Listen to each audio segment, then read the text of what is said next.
नारी शक्ती वंदन विधेयक हे आज जे मंजुरीला येत आहे आणि त्यासाठी संख्या वाढवण्याकरता जे डिलिमिटेशनचं जे विधेयक आलेलं आहे, खरोखर नरेंद्र मोदी साहेबांच्या नेतृत्वाखाली खऱ्या अर्थाने नारी शक्तीला एक महत्त्व देण्याचा प्रयत्न या ठिकाणी केला जातो आहे, तिचा सन्मान केला जातो आहे आणि कायद्याप्रमाणे घटना दुरुस्ती करून संख्या वाढवून 33% आरक्षण, मग SC ST असेल या महिलांनासुद्धा त्यामध्ये सहभाग असं हे बिल येतं आहे आणि त्याला सर्व विरोधी पक्षांनी पाठिंबा द्यावा अशी मी त्यांना विनंती करत आहे। आमचा शिवसेना मुख्य नेते एकनाथ शिंदे साहेब यांनी याआधीच मोदीजींना पत्र लिहून त्यांचं अभिनंदन केलेलं आहे आणि या विधेयकाला पाठिंबा दिलेला आहे। डिलिमिटेशनला विरोधकांचा विरोध पाहायला मिळतोय, महिला आरक्षणाला पाठिंबा आहे। त्यांचं म्हणणं असं आहे की 2023लाच आम्ही एकमताने हा ठराव पास केला होता, आता एवढी घाई कशासाठी करतायत निवडणुकांच्या पार्श्वभूमीवर? हे बघा, 2023ला त्यांनी पाठिंबा दिला होता, परंतु पाठिंबा देताना 2026ची जी काही अट आहे, संख्या वाढवणं, लोकसभेतील खासदारांची संख्या वाढवणं आणि विधानसभेतील आमदारांची संख्या वाढवणं, जर हे अमेंडमेंट आणली नाही तर 2029ला 2027च्या जनगणनेनुसार ते आरक्षण देणं कठीण होणार आहे, कारण जनगणना पूर्ण होणार नाही आणि याकरताच तर बिल आणलं आहे की 2011च्या जनगणनेनुसार डिलिमिटेशन होईल आणि 2029लाच याची अंमलबजावणी होईल। परंतु विरोधक जर त्यांचा नारी शक्ती विधेयकाला त्यांची खासदारांची संख्या, आमदारांची संख्या वाढवण्याला जर सपोर्ट असेल तर त्यांनी या अमेंडमेंटला विरोध नाही करायला पाहिजे, पाठिंबा द्यायला पाहिजे, तरच 2029ला याची अंमलबजावणी होईल। विधेयकामध्ये जी तरतूद आहे त्याच्यामध्ये 2011च्या जनगणनेचा कुठलाही उल्लेख नाही, त्याच्यामध्ये लेटेस्ट सिनस असा हे बघा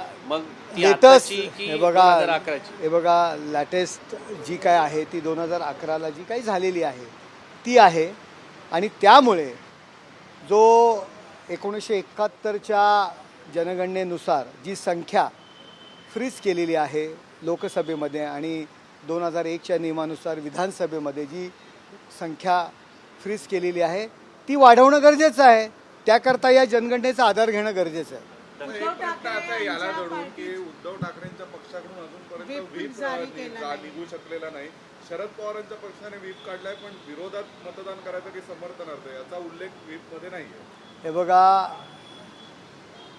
ज्यांना पाठिंबा द्यायचा आहे त्यांनी जाहीरपणे पाठिंबा द्यावा, नरोबा कुंजरोहा अशी परिस्थिती नसावी आणि ते पक्ष तुमची राजकीय जे काही मतभेद बाजूला ठेवून एक जी महिला महाराष्ट्राची परंपरा आहे, जिजाऊंची परंपरा आहे,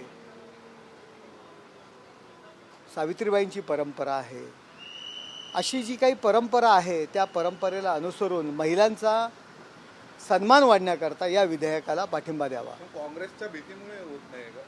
आता त्यांना कोणाची भीती आहे मला काही कल्पना नाही, परंतु जनरेटा जो आहे तो महत्त्वाचा आहे। ज्या आईच्या उदरातून आपण जन्म घेतला त्या महिलेला सन्मान देण्याची गरज आहे।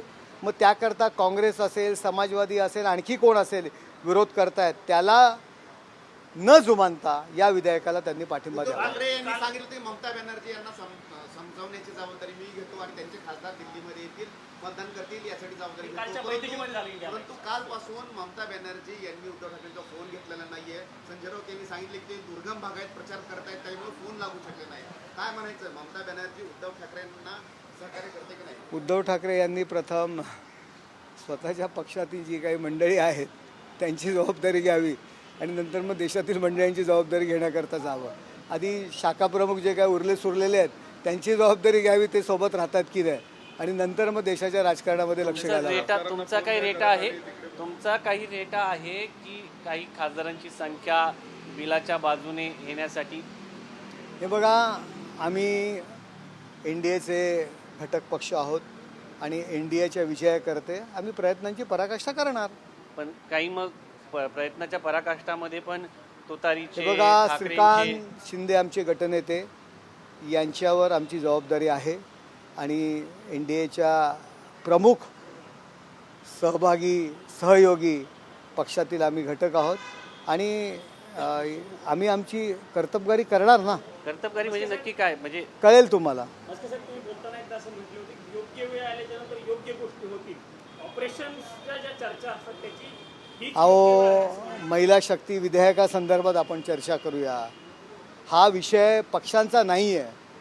मातृशक्तीला महत्त्व देण्याचा, तिला सन्मान देण्याचा विषय, याविषयी चर्चा करूया. या मातृशक्तीसाठी जर काही खासदार आले, मदतीला काही खासदार आले हे तर बघा, आजचं बिल मंजूर होईल, यात कुठल्याही प्रकारची शंका नाही.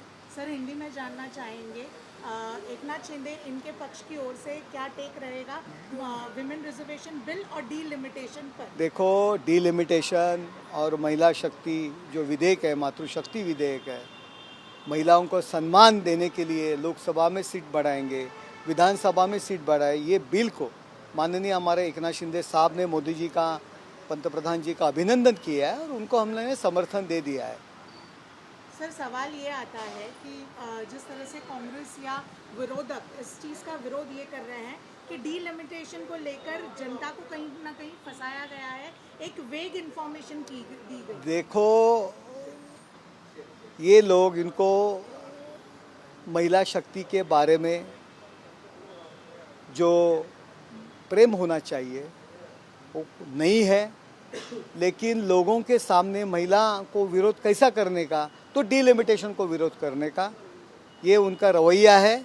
इनको महिलाओं के प्रति आदर नहीं है. महिलाओं को सिर्फ वोट पाने के लिए उनका इस्तेमाल करना, यही उनका काम है.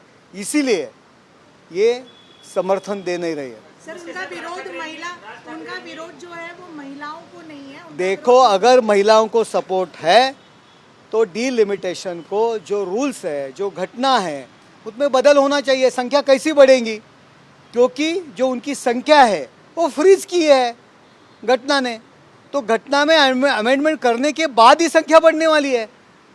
जो 71 का जो घटना दुरुस्ती किया है, उसमें 2026 तक ये संख्या फ्रीज की है.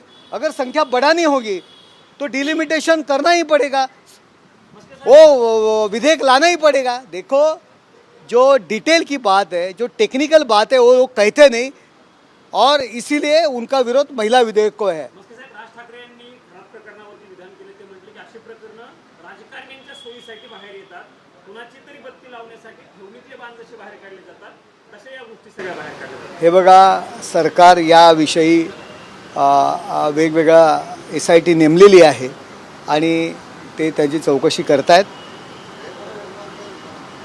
सर, बाण, बत्ती हे शब्द तर शिवसेना तुमच्या पक्षाच्या चिन्हाशी निगडीत आहेत. म्हणजे राज ठाकरे यांचा इशारा नक्की कोणाच्या बाबतीत आहे? राजसाहेबांनाच तुम्ही विचारलं तर बरं होईल.